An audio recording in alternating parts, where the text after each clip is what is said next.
I want to get professional help. I'm seeing a mental health professional today. I saw one yesterday. I see one practically every day. I'm on a forensic act team. They come and see me. I take medication. I know that that's not going to get me well, but I actually try to work on it a lot. I'm trying to develop new habits of thinking, trying to create an altruistic mind, and of course, trying to surrender to a higher power, that higher power, God, will, and the entities, the angels, the archangels, the saints in heaven, the souls in heaven, every altruistic entity, I'm willing to turn to get help from any of them to be more altruistic. That's what I want to be. Compassionate, altruistic person. But maybe that's not who God wants me to be. Maybe God, Nile crocodiles eat 300 people a year. Maybe God wants Nile crocodiles to do that because God created the Nile crocodile. It's not the Nile crocodile's fault.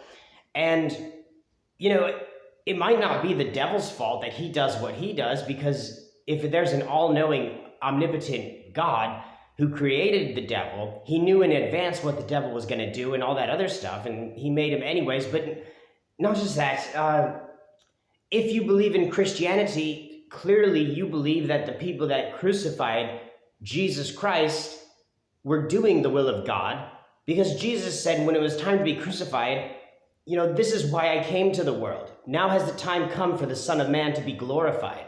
He didn't say now has the time come for the Son of Man to be stripped down naked and flogged and crowned with thorns and spit upon and beaten and nailed to a cross and humiliated and die a miserable death screaming, "Father, why have you forsaken me?" No, it was nothing like that. He said, now is the time for me to be glorified come. And he even said it was essentially a suicide, because he said, nobody takes my life from me.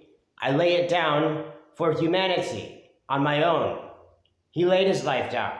The people that betrayed him were simply doing what God wanted.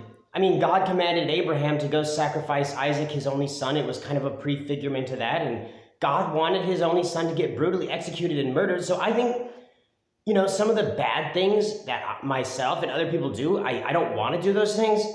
I want to be a compassionate person. But sometimes I think some people are just supposed to be monsters. Supposed to be kind of creepy. Like a spider is supposed to be, kind of, 6 eyes and fangs and venom and 8 legs and, spinning webs. And, they're kind of, they're like the top phobia in the world. I love them now, but I used to be scared to death of them. And by facing my fear and being exposed to my fear and holding my fear, I learned that I loved my fear. And now people call me Spider-Man, and it was a euphoric thing getting over fear of spiders. And I was afraid of walking through the woods in the dark in Big Fork, Montana, and went walking through this little narrow place that looked like Sleepy Hollow, where the Headless Horseman was going to come get me. And I was afraid wolves or, mountain lions were going to come get me. And it was the scariest thing in the world. And then I get to this river, and the moon is kind of lighting the place up. And suddenly my fear went away, and it turned into euphoria. And I was dancing in the moonlight near the river, and just so happy, because I had been so scared of the dark. And suddenly I was not. And it was the same way with spiders and some other fears too. It's a very euphoric thing when you face your fear and you overcome your fear. But that's another topic. I think a lot of these sickos in our world, and a lot of these monsters that do a lot of these terrible, terrible things to people, a lot of them are probably not able to help themselves, and they just might be doing the will of the Creator who made them, who could take the vice from them. The Lord's Prayer says, lead us not into temptation, meaning he sometimes leads us into temptation. In Job, the devil had to get God's permission to kill Job's family. So the devil was doing God's will when he killed Job's family, and when he afflicted Job with disease, he was doing essentially what God wanted him. Now, if you're an atheist, I guess disregard everything, because it freaking whatever.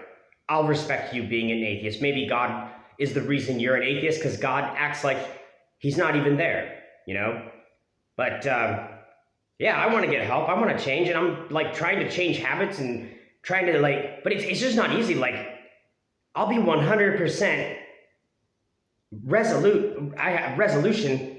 I will not use drugs. I hate them. I hate what they've done to me. I hate what they've caused me to do to other people, and all the humiliation and the pain and the hurt I've caused others, myself, and the criminal history and all that.